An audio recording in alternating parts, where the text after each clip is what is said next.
Menteri Luar Negeri Indonesia Retno Marsudi mengadakan pertemuan bilateral dengan Menteri Luar Negeri Perdagangan Hongaria Peter Szijjarto di Jakarta. Kedua negara membahas kesepakatan kerjasama dalam banyak hal, salah satunya proyek sistem pembayaran jalan tol.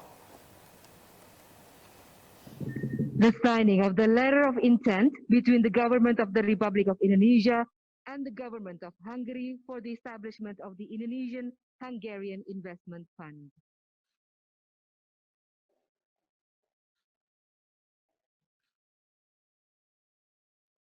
Indonesia menyepakati perjanjian investment fund atau dana investasi dengan Hongaria untuk membiayai proyek infrastruktur di Indonesia. Kesepakatan tersebut direalisasikan melalui penandatanganan nota kesepahaman antara Menteri Luar Negeri Indonesia Retno Marsudi dengan Menteri Luar Negeri Hongaria Peter Szijjarto dalam lawatannya ke Jakarta pada 16 Februari. Hongaria berjanji untuk mendukung Indonesia melawan diskriminasi sawit yang terjadi di Uni Eropa. Sementara Retno dalam pernyataannya menyambut baik meningkatnya minat pengusaha Hongaria pada proyek pembangunan di Indonesia, di antaranya melalui partisipasi Hongaria pada proyek Multi-Lane Free Flow Electronic Toll Road Payment atau sistem pembayaran jalan tol. Kedua negara juga membahas kesepakatan perdagangan, seperti pembentukan gudang produk Indonesia di Budapest, ekspor produk komponen elektronik dan otomotif. Kerjasama tersebut menjadi salah satu kisah sukses partisipasi perusahaan Hongaria pada proyek infrastruktur Indonesia. Saya menyambut baik meningkatnya minat pengusaha Hongaria pada proyek pembangunan di Indonesia dan kemitraan strategis ASEAN dan Uni Eropa pada bulan Desember lalu diharapkan memberikan kesempatan untuk kedua kawasan untuk meningkatkan pemahaman, mencegah diskriminasi produk-produk minyak kelapa sawit antara lain melalui Joint Working Group on Vegetable Oils.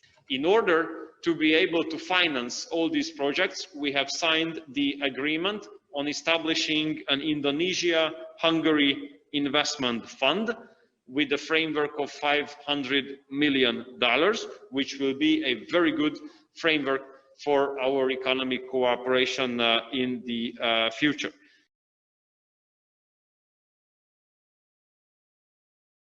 Pertemuan itu juga membahas sejumlah hal penting, seperti kerjasama multilateral melalui COVAX Facility untuk memastikan ketersediaan akses vaksin COVID-19 bagi seluruh negara. Meski di tengah pandemi, perdagangan kedua negara pada tahun 2020 lalu mengalami peningkatan lebih dari 13% dibanding tahun sebelumnya, dengan total nilai perdagangan mencapai 212 juta dolar Amerika Serikat.